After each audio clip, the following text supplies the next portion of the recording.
Hello, today I'm looking at a keto item that I remembered. I used to eat this licorice root stuff and wouldn't eat it but chew it when I was a child. I'm talking 60 years ago. I sort of suddenly thought that if you've got a sweet tooth and you're on keto and you like just having something to chew in your mouth, then this would seem to be the ideal thing to use. So it's licorice root, and it's actually the root, and it comes in different sizes, so from the very thick to the very thin, so it really depends where you get it from.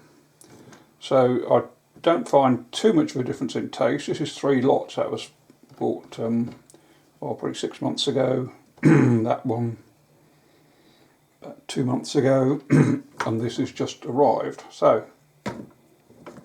what I do, as you can see, I just cut it up into sort of mouth-sized pieces, and you just let it sort of rest in your mouth and just chew on it, and after a while it starts to release the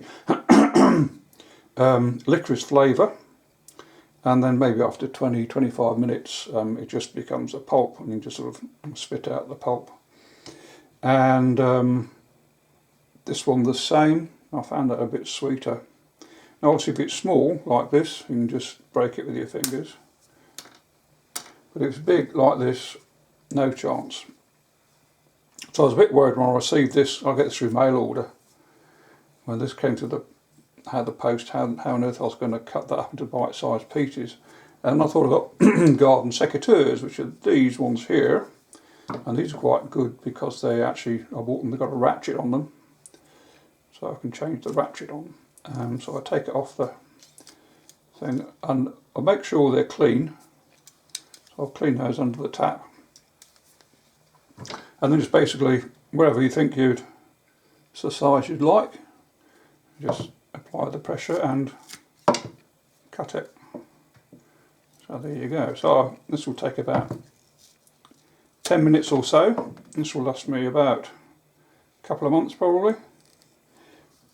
And when I've cut them all, what I do, I just got an old tin, and I just pop them in there.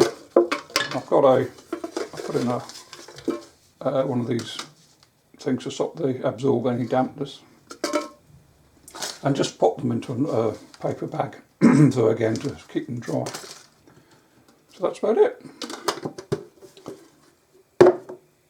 Cheers.